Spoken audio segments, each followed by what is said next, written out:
Mama always said life was like a box of chocolates. You never quite know what you're gonna get.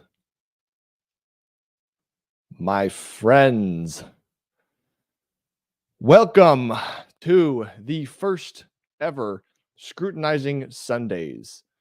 We are going to be talking about good stuff today. I'd like to welcome our new sponsor, Gatorade, for making all of these things possible. Just kidding. This is the Rapid Designs logo. And y'all are going to get very familiar with it because it's going to blow up. All right. Guys, my name is Sam Stevenson. I've been obsessing about construction for the past 5 years of my life, and I'm going to be giving you my inside information regarding how I'm going to be building the biggest and best design firm that has ever existed. My background is in structural engineering and framing and a few other things. And I'm here to educate you guys on how I'm going to leverage those skills with the tools that we all have available today to ourselves. And I'm going to generate economic energy. That's right, baby. Cash flow. I'm talking cash flow. And if you want to ride the wave with me, then listen up. All right. By the end of this stream, you're going to understand a few things. One, what are some of the mistakes I've made and lessons I've learned to get me to this point? What is my strategy to move forward? And what I'm actually going to do, that's right, action steps, my friends. If we don't do anything, then we get nowhere. So what am I going to do? And if you got any questions that I can help you answer, throw them in the chat because that's what I'm here for. First of all, I'm going to make a quick shout out to the one and only Will Stevenson in the chat already. Like that smash button, folks. That is right. I appreciate it, my friend. Excellent. All right, folks, here we go.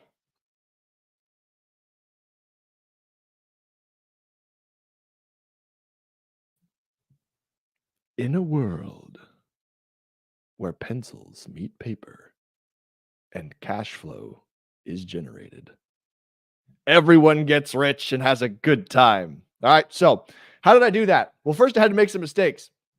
So first thing I did, guys, I made Stevenson Home Solutions. Now, basically, this was my idea of, okay, I think I know how to build stuff. I watched some YouTube videos and I like the idea. Let's see if I can go get somebody to give me some money. I had a neighbor. I was fixing the gutters on my house and had a neighbor who was like, hey, can you redo my siding? Because it was literally falling off her house. And I said, of course I can. And it's under this name. And I'm going to do this, blah, blah, blah, make this business. Great. She gave me some money. I spent it all on tools just to do the job. And then I succeeded, did the job, and learned very quickly, I cannot do this alone. Building construction requires hands, and frequently large, heavy things require multiple hands. And there's lots of ways around that, but that was my lesson learned, okay? If you're going to try building things, it's a good idea to have people helping you. So, second thing, I worked at an engineering firm.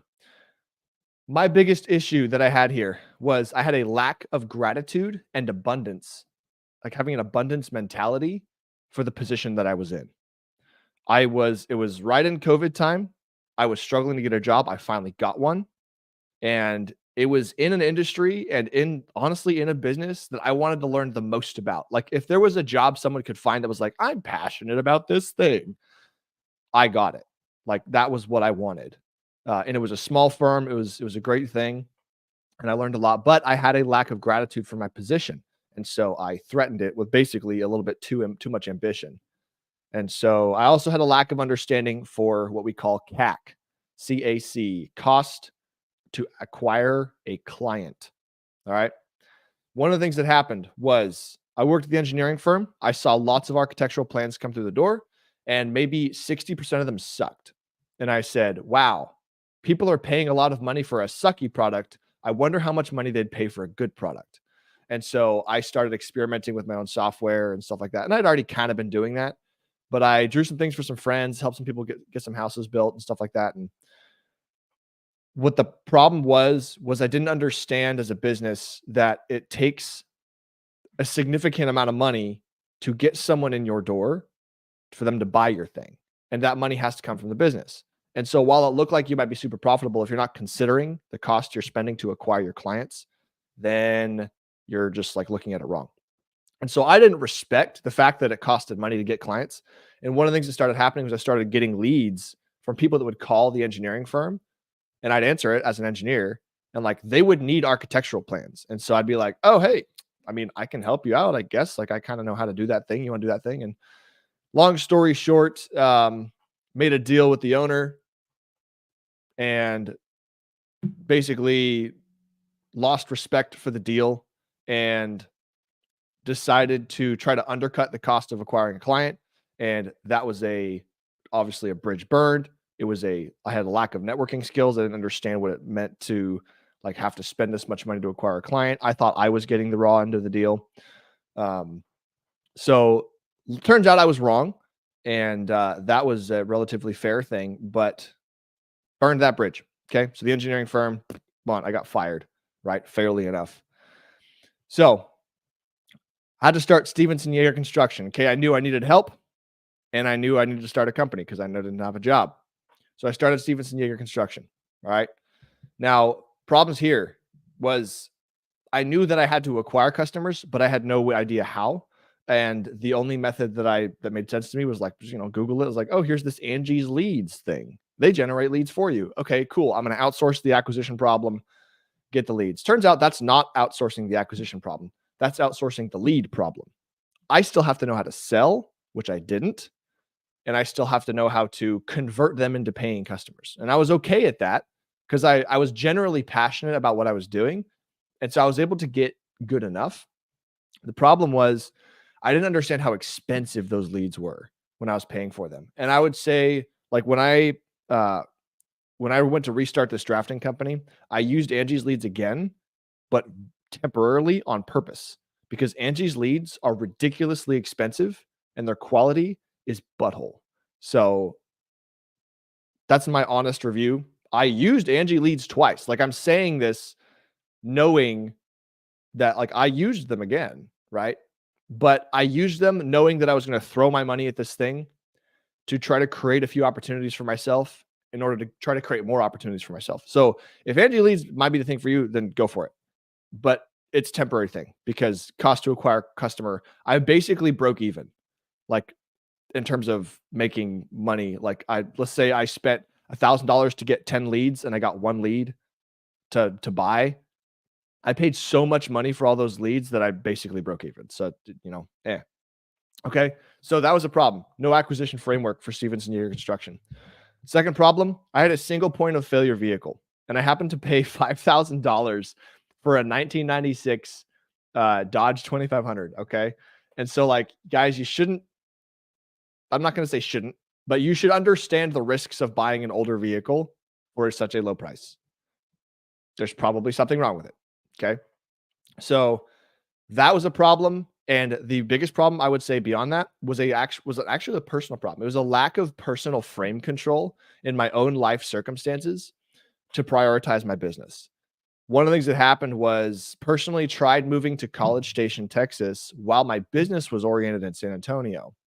And so because of that, and it was also a construction-based business, I now had this big box truck thing that I was driving back and forth San Antonio to College Station, which is a lot of miles to put on a 1996. So that was part of a problem. All those things combined into basically me not being able to, me not being able to keep that company going.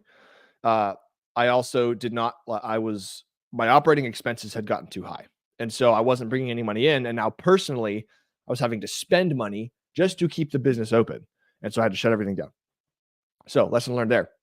Started climbing some radio towers, had a good time. And in the process, I recreated the third company, Bungalows for Bachelors, because I had seen how much fun I had with construction, how much fun I had with the people I was doing it with, teaching, learning, all that stuff. And I was like, hey, maybe I should teach about construction.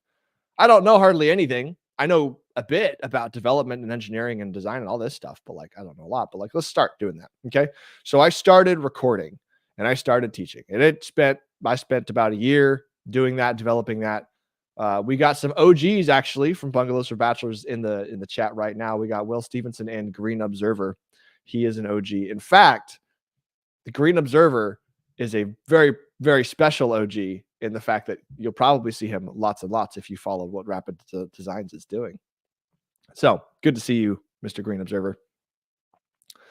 So bungalows for bachelors. The main problem that I encountered when doing that was I learned a few things. Okay. Marketing and media production, super time consuming. All right. To get on YouTube, go live, have a cool logo, have a microphone, headset, all the sound, the lighting, like having a place where you can do it consistently, good internet, like all these things that have to go into like the time you spend preparing to talk at a screen without stopping so that people are entertained and all this, that, and the other. Like that takes time to do all that. And so learned a lot about that, which was great and got a lot of good experience. But the other thing I learned was that the education-based businesses are not as high performing of a long-term asset due to key man risk, which just basically means like if there's one person who's associated with the brand of this thing, like he knows all the stuff and he's the like lead for all this education, you can't, like, it's not an asset. It's just a high paying job that you've got because you can't sell that to anyone else because if you are gone, the business doesn't work. So that's not what I wanted. And of course, I learned education actually as a business. The other problem I was learning about it was that education is worth nothing after you've paid for it. It's worth everything right before you get it, but as soon as you get it, like why would you're not going to pay to go to school twice, like for the same topic. You've learned a thing, it's no longer useful to you.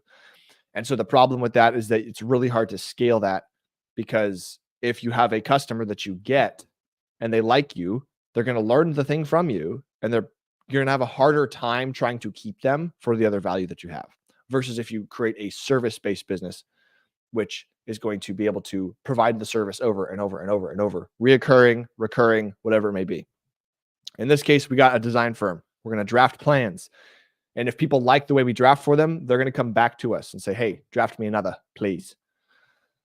So that's what I decided was like, okay, not great strategy here. So had to change gears. The other thing was that doing lots of different things at once removes focus from one thing, people. Okay. That's true for no matter what you're doing. I don't care if you're running a business or like, doing whatever. If you are distracted with lots of things, the things that you care the most about are going to get the least attention because your attention's so divided. Now, if you're okay with that, fine. Do you? For example, if you want 50 children, you have to understand that each child is going to get less attention because there's now 50 of them, right? Well, like that would obviously depend on like your timeline and stuff, but that's a thing.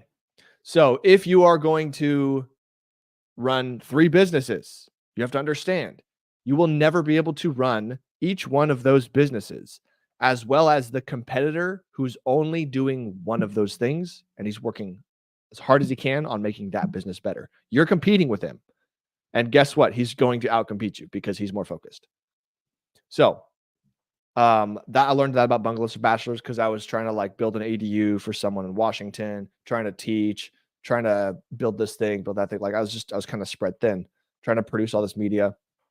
And that was thinning me out. And so my value was diluted. And so what I am doing now is I'm doing one thing. I'm going to run and grow this company, Rapid Designs, logo. Okay.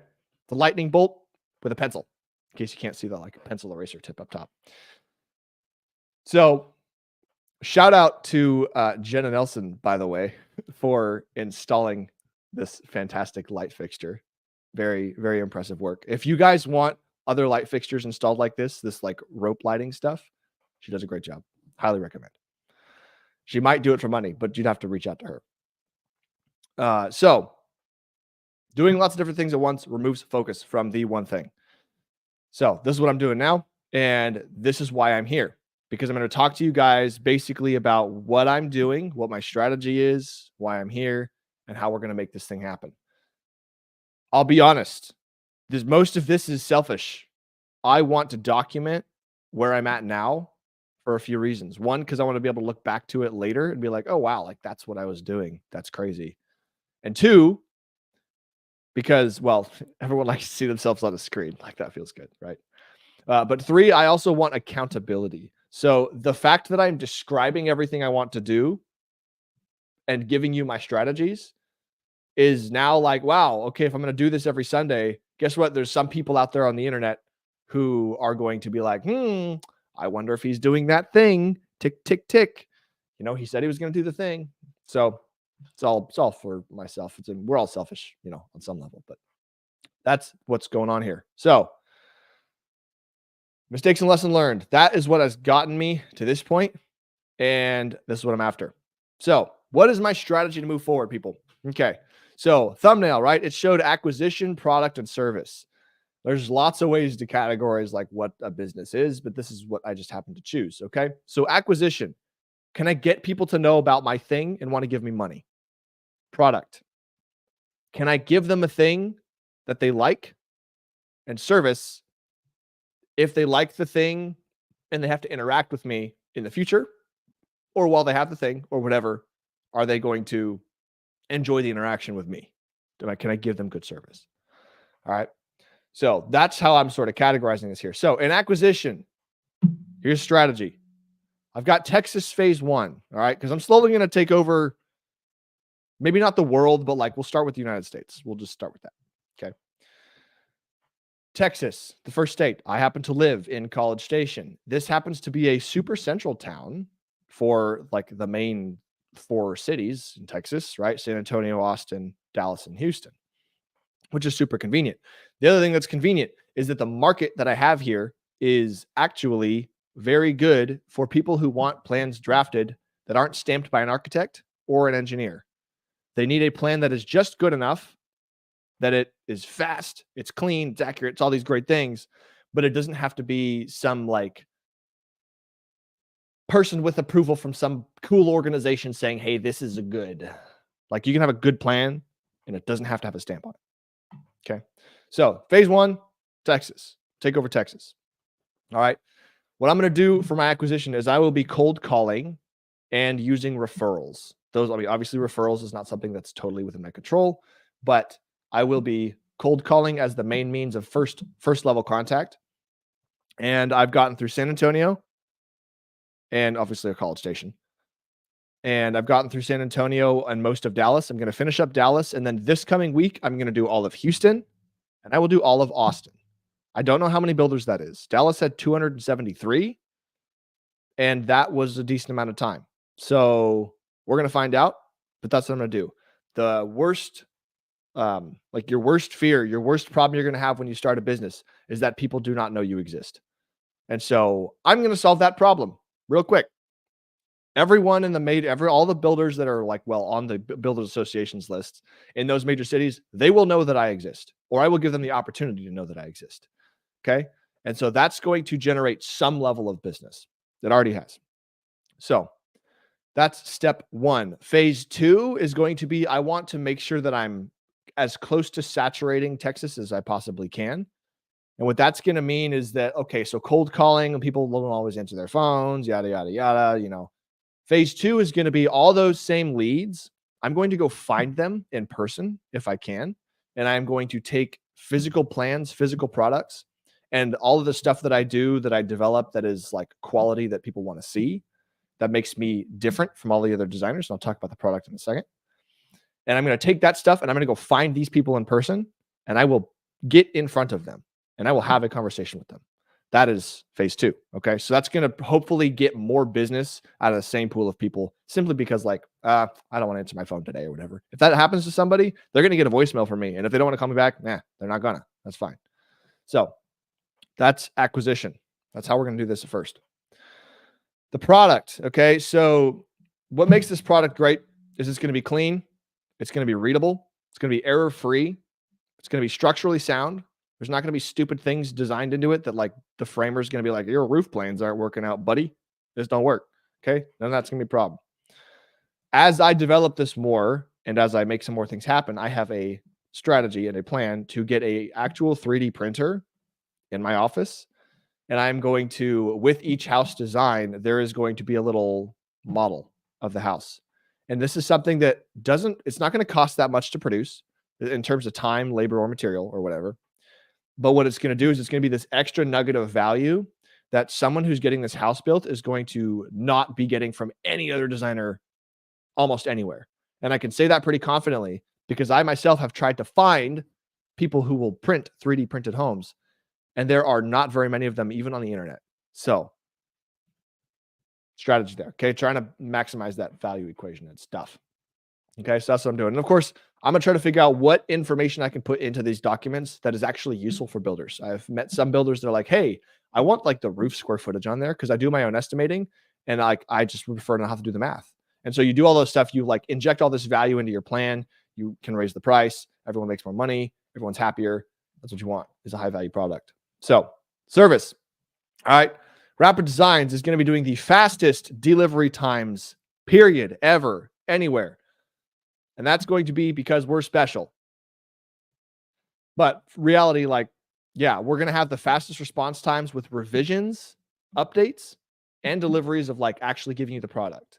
And that's literally just going to be the focus of the business, right? We optimize everything around the business, and a lot of our value comes from reducing the time to product because there's a market for that.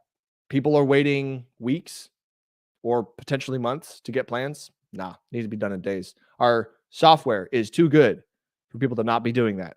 If you solve the people and the organizational problems and you let the software do what it's capable of doing and you don't like slow your process down, if the limiter becomes your software, guess what? The software is really, really, really, really good. And boy, howdy, are you going to be churning plans out like crazy and everyone's going to love you. It's going to be great. Okay. So also clearest and best communication standards. One of the problems that consistently happens in probably every industry, but something that happens plenty in the building industry is communication. People either don't know the right way to communicate, like email, text, call, voicemail, whatever, right? They either don't know that or they like don't do it properly or whatever. And boy, howdy, do people appreciate when they send a message that they get one back, right? And so you prioritize your communication and people are going to be very happy. I happen to know an excellent business owner who is extremely good at making sure her clients are communicated with and that they are just happy and everything's going great, and just like blows up the quality of the product because people are communicated with. That's what they want, right? And the last thing here, which is I'm going to try to make this pretty unique about this company, okay? And that's going to be the open book style of company that I'm going to run here, all right? So if there's a day when what we're doing here is making $100 million in annual revenue, then I would love to be sitting at a desk with a cool logo behind me telling you guys how we're still doing what we're doing, right? You can think of this like the company meeting, but broadcasted over the internet, because if other people can learn from this, great. And I also happen to know that nobody else is going to be able to reproduce what I'm doing because they're not me. They don't have my level of experience in my different categories of life. And I am just confident that that's cool. Like, you're going to take it and learn. Like, if someone takes this and goes like, oh, I'm going to go start a drafting company. I'm like, okay, you go do that thing in like Minnesota or whatever you are. Like, maybe you're in College Station. Great. Good luck competing with me. Great. Bring your A game, man. Cause like, let's go. We can be friends. This is great. You're going to make me better. I'm going to make you better. It's going to be a great thing. So like, yeah, information, open book. Okay. Like, I'm obviously going to be hosting my P&Ls on here, but like, there's no secrets about what I'm doing here. I take software, I draft plans. You happen to know the software I'm using if you go look at any of my YouTube videos. And all of my files are downloadable on Telegram, I think is where they're all stored currently. Eventually I'll get them all on the school server. But yeah, that's gonna differentiate me. Basically, hopefully, that's the idea. That's the strategy. All right. Little chat shout out here. We got Jenna Nelson in the chat. Hello, Jenna Nelson. How is your day going? Hopefully it's going well. It is a Sunday. It is a happy Sunday. Those are the best kinds of Sundays. Good to see you in the chat. Thank you for the support. For those that don't know, Jenna Nelson is the one who installed this crazy logo right here. This fine show. Look at these sharp edges with the lines. This was took some serious craftsmanship to put this thing on the wall and have it look like this. So shout out to Jenna, everybody. Okay. So how is this going to be possible? I'm just talking right now, but like, how am I going to do this? All right. So in any business, I would argue that there are things the business does that is the business. And then there's the real business the business is in. Okay. And I like picked up this knowledge from someone else. I'll name him Alex Hormozy. He's a great guy. I've learned lots of stuff from him about acquisition and all this stuff. Uh, if you want to learn great things, go start looking at all this stuff. Read both of his books, $100 million offers, $100 million leads. His third one's coming out soon, hopefully. I'm going to be reading it, that's for sure.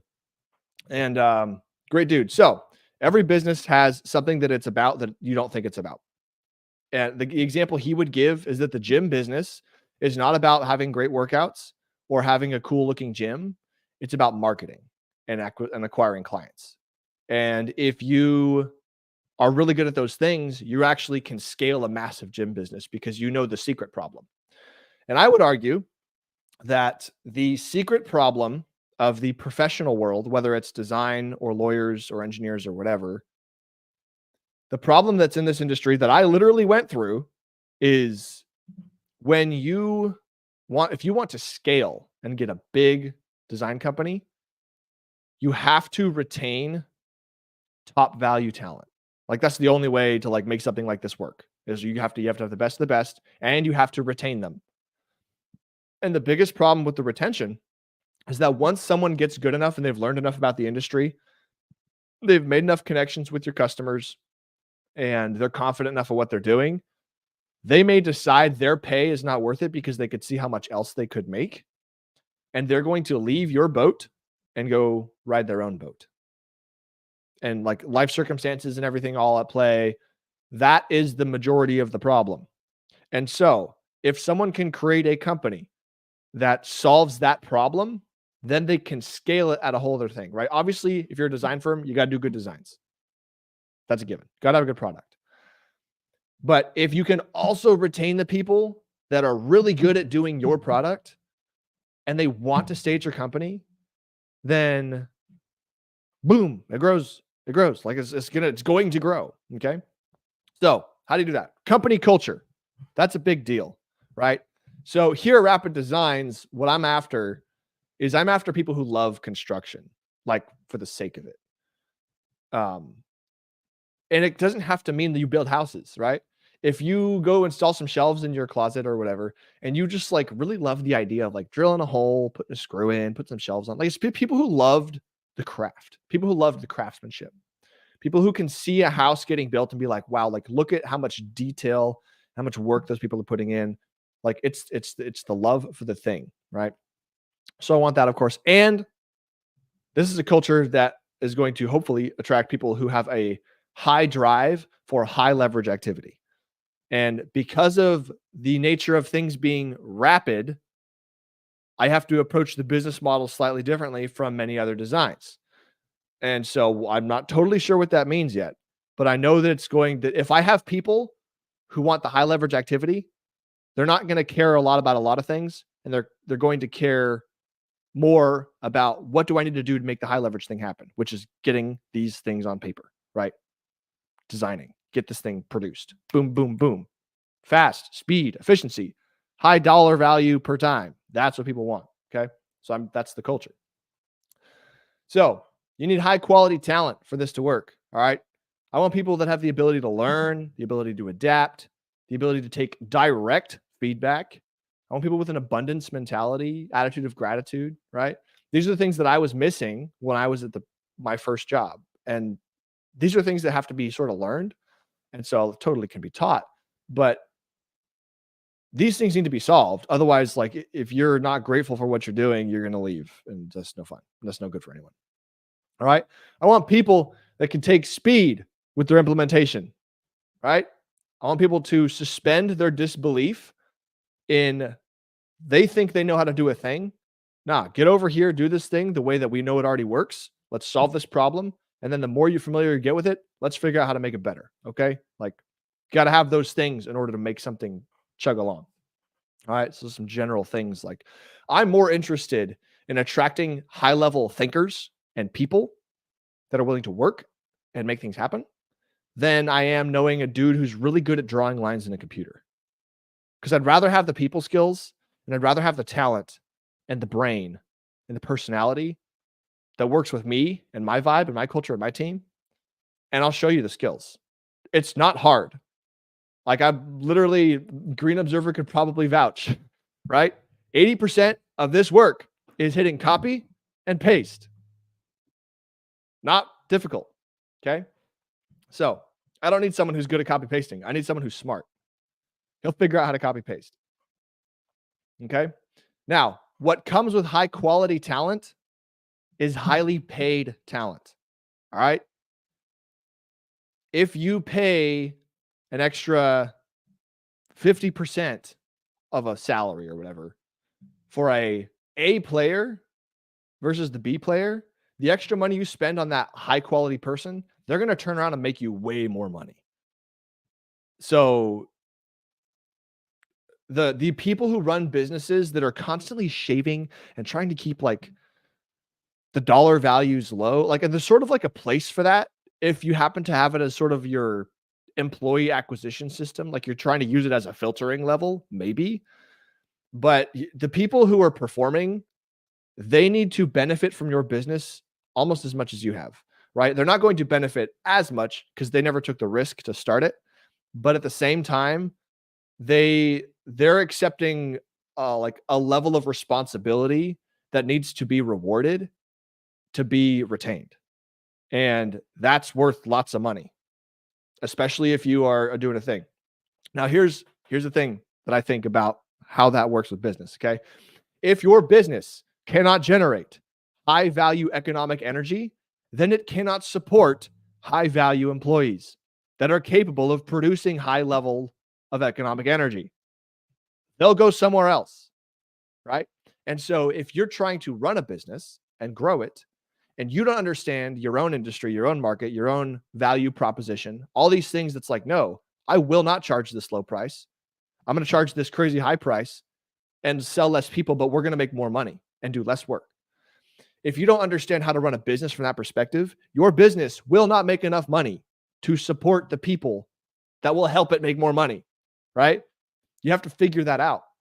And so I happen to have found a niche and a product that takes this much input and produces this much money. Okay. And I can take that and I can use it to fuel massive growth and fuel the ambitions of people that want to be part of my machine to go like take that economic lever and go ka-chunk, I do a thing and I got this much money, right? I want people that want to be part of that machine because like that's what we're here for. So pay people according to what they are able to produce, right? If I build a machine that is able to produce 100 Twinkies or one, I don't know, one pointer finger, whatever. I don't know, right? And I find people that are willing to give up their pointer fingers to give me 100 Twinkies, then I need to make sure that I'm giving them at least another 5 pointer fingers, right? There's something like that. That's a terrible analogy, but that's the idea. We do it live, folks. Okay. So you want to attract high quality talent. You want to pay them a lot of money, and then you want to retain them. All right.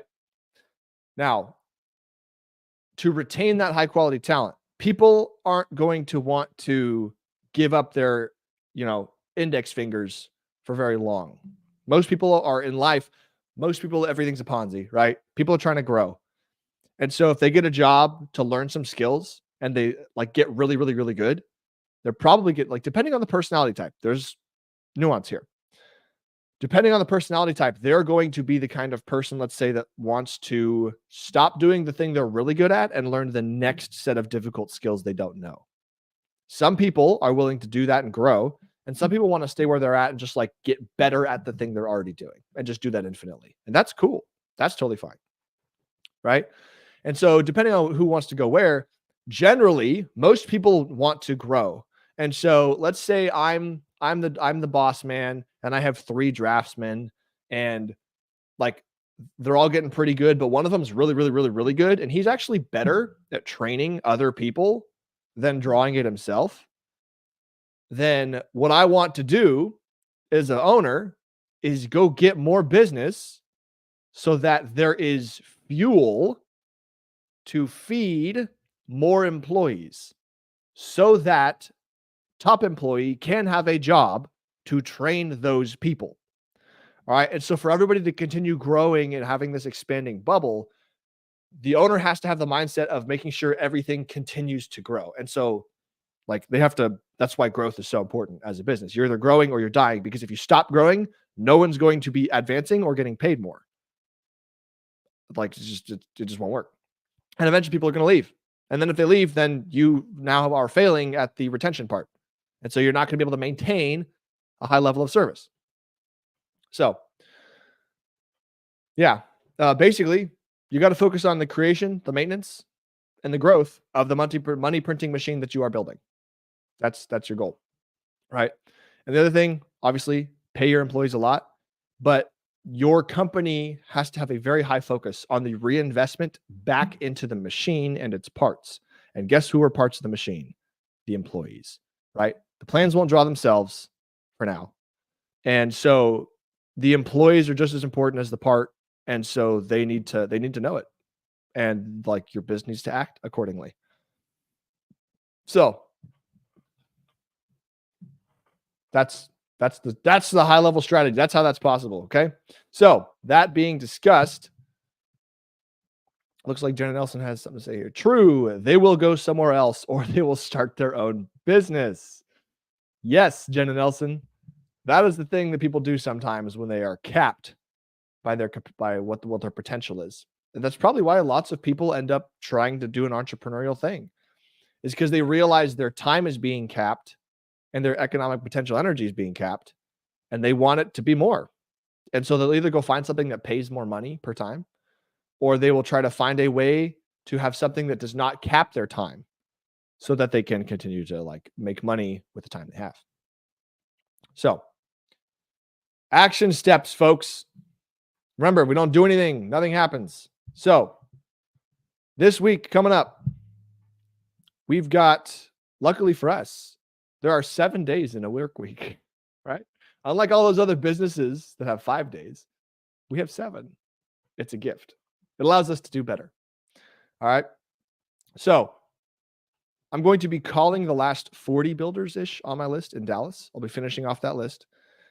I'm going to make the lists and call all of the builders that are, part of the niche that I'm targeting in Austin and Houston. And that will be like all of the major cities in Texas, in the whole area. I'm not obviously calling over to El Paso or down to the Valley or weird stuff like that yet at this time. But I'm gonna see how much that gets me, how much business that grows. We'll find out. But that's an action step. None of those builders know about me. And like, some of them might be like, shoot, I just really wish I had a draftsman that would solve this problem for me real quick. They just got to know. So you got to let them know. All right. We got the Q&A call on Tuesday nights at 7:30 p.m. If you guys have any questions about what I'm doing with design, or what you might possibly do with design yourself. And yeah, that's what that calls for. You want to come hang out after the Q&A? I record the Q&A and post that in our school group so that you can all learn from what's going on. And then afterwards, we just hang out, chat, share stories, have a good time. That's where all the secrets are divulged, and it's all where we do all the fun stuff. So if you want to learn great stuff, that's where you should be doing it.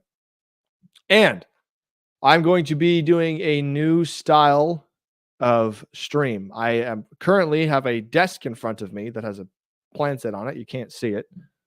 See this? That's a sheet of plans. All right. So what I'm going to be doing is I've also got a camera thing up here that will look down at this desk and it will show the plans. And so I've got a new style coming your way. I'm going to call it Frame It Fridays because alliteration's fun.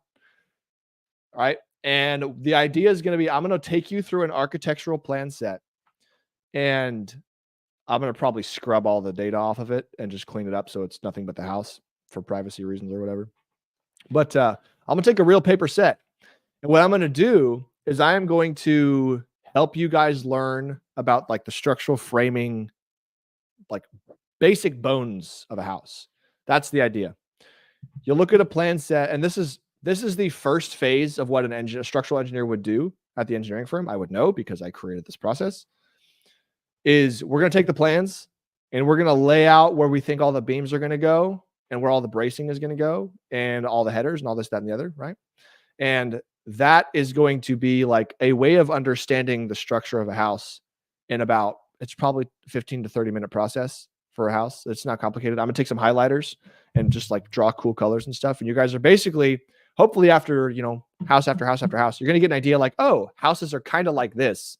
This is how we kind of lay things out. So that's the idea. I will be approaching it as if I was going to do like a framing design as an engineer, this is where I'd put everything. And this is why.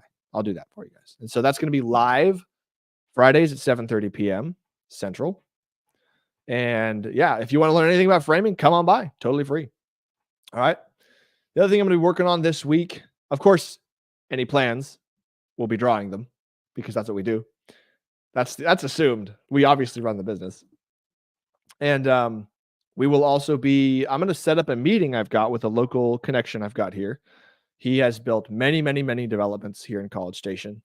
And I'm going to try to get a meeting with him because we're got this professional friendship thing going on. And I would like to make a trade with him for design work and the opportunity to learn more about wrapping my head around the development process. Because I learned a lot from the engineering firm, from the engineering side. But I want to know more about the building process itself and some of those nuances that are like maybe more tied to the numbers and the marketing and that kind of stuff. I want to wrap my mind around more of that, because one of the things that's going to be very important to me here at Rapid Designs is if someone comes and works with me and wants to be part of this team and this culture, they're going to benefit from everything that I've learned. I will teach them everything I know. And guess what? If Rapid Designs turns out to be this massively profitable company that has all this economic power, and some of my employees are the kinds of people that like, hey man, when I'm not working, I really like to be like building something for myself. Like if I don't have an active plan I'm drawing, like I'd like to go be building something, maybe my own real estate project, my own like long-term wealth investment, any of that stuff. Right. And so I want to open up the door for all the potential so that no one is going to be limited here at Rapid Designs. That's the idea. So I got that coming up. I'm going to work on setting up that meeting. And of course, new from, oh, here goes the camera. Looks like it's trying to bug out. Hold on. Or my whole computer froze.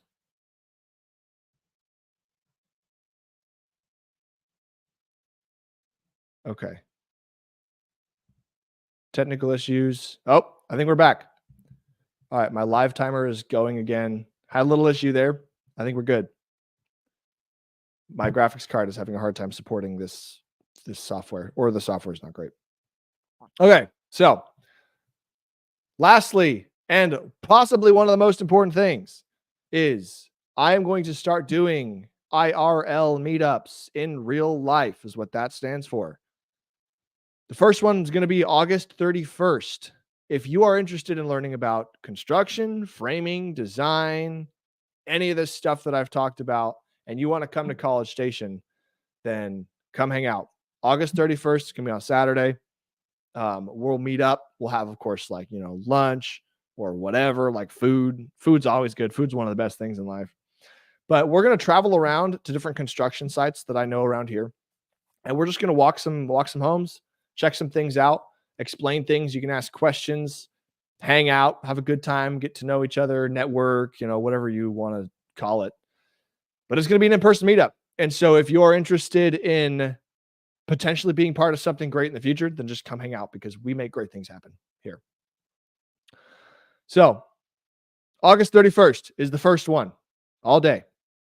And likely there will be late night social going out to it's College Station, right? Texas A&M University, college town. Going to go out in, nighttime. See what people do at nighttime here in a college town. Who knows? They probably all go play chess at the chess clubs. All right.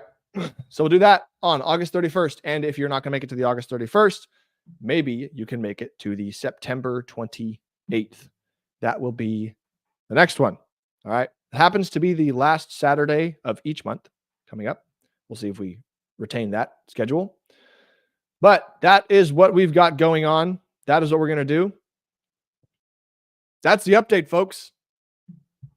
That's what we got here. This was kind of a longer one because it's the first one, and I wanted to give the full background.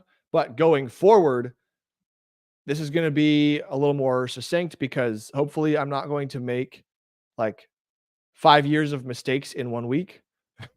And we'll just kind of keep things a little shorter and more dense here. And that's what it's going to be. So thanks for coming on. This has been a great time. I appreciate the support in chat. Shout out to everyone that showed up here. We got Will Stevenson, Green Observer, and Jenna Nelson. Shout out to anybody else who watches this post live stream. Glad for the support. And if you're interested in learning about design, then subscribe to this YouTube channel and go over to my school server. That is where I have direct communication and I can control all the messages that I'm sending out. Go over to the school server. Link will be in the description below. It's let's see if I can post it. //www. This is something that I need to work on, is talking while posting a link. Okay.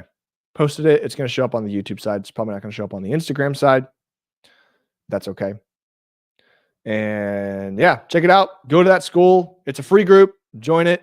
There's a community forum calendar. It's got a whole bunch of stuff in there. I will eventually move. I've got a whole bunch of YouTube classes and stuff like that you can check out either on YouTube or eventually I'll have it in the school server. But for now, it's all on YouTube.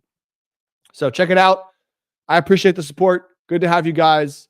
Let's take it out now with some music from our very own beloved Green Observer, hitting us with that solar flare song. Here we go, folks.